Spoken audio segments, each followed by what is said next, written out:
It's a big subject, so thank you very much for focusing intently on this short presentation about globalization and global agility. Globalization is not the same as globalism. Globalization is about economic and technological facts we have to deal with. It's not about whether we support or resist globalization. Trade was globalized from the 1800s onwards, the century when the Industrial Revolution picked up speed, as did migration flows and the movement of capital, money, between countries. In the 1900s, the internationalization of trade accelerated with GATT agreements, which strengthened the foundation for free trade based on comparative advantage and specialization. GATT epitomizes American leadership in the post-World War II era, leadership that deliberately avoided repeating the win-lose mistakes of the post-World War I era Versailles Treaty that led directly to a Second World War, leadership that created the win-win architecture of our current relatively peaceful prosperity.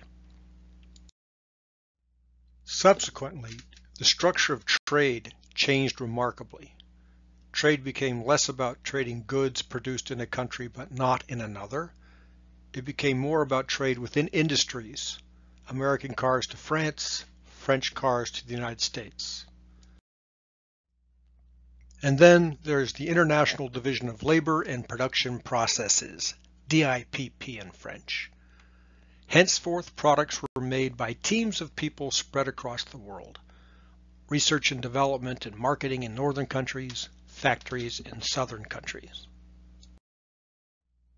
And there was an explosion of new trades, service trades, for example. Foreign direct investments, IDEs in French, accelerated the flow of capital around the world. That's how countries in the north relocated industries to countries in the south.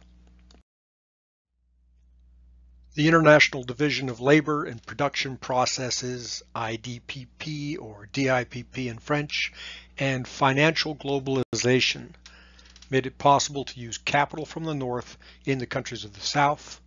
That made it possible for the north to use the south's workforce.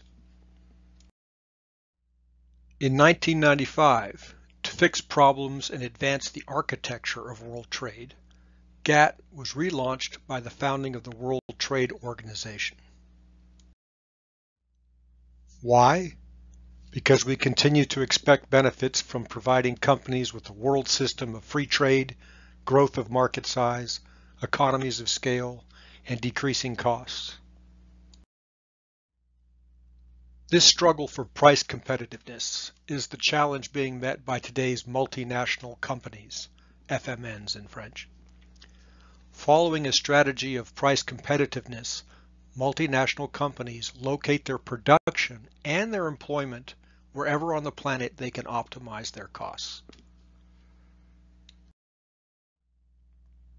Indeed, it is by optimizing the production process with the cheapest workforce that multinationals succeed in lowering prices and in raising the standard of living of the global population.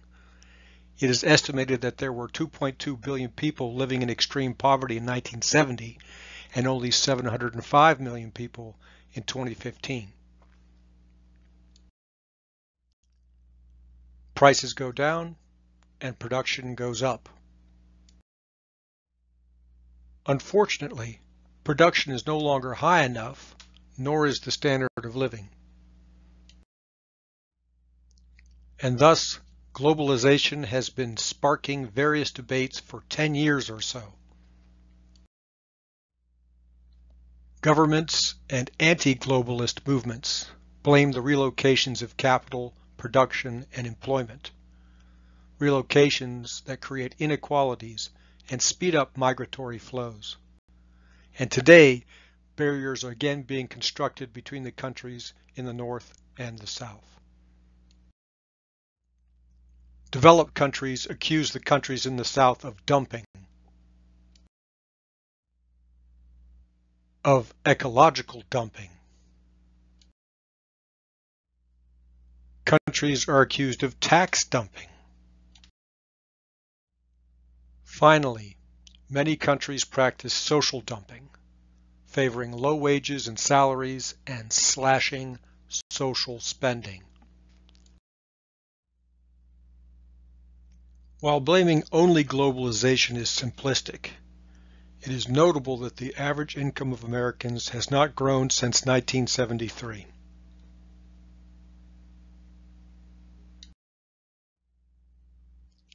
Despite the historic success of GATT and the WTO, today we face a crisis in managing the win-win architecture of America's post-World War II world economic order.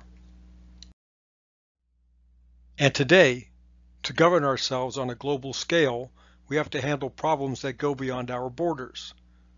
Many multinationals no longer have a national home. They are transnational companies, and no one government can tell them what to do. For many other problems like terrorism or climate change, national borders are irrelevant. A notably hard-hitting problem, on a global and on a personal level, the lingering global financial pandemic of 2008, which has been a dominant factor in our lives for 11 years.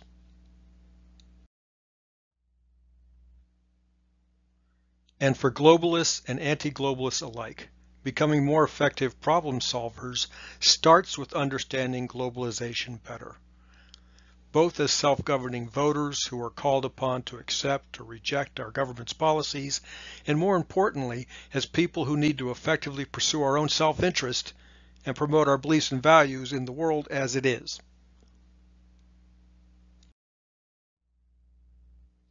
Thank you again for focusing intently on globalization. Let's talk now about global agility, about why and how we need to adapt to the profound impact globalization has already had on our economy and on our lives, about why and how that's actually a great thing.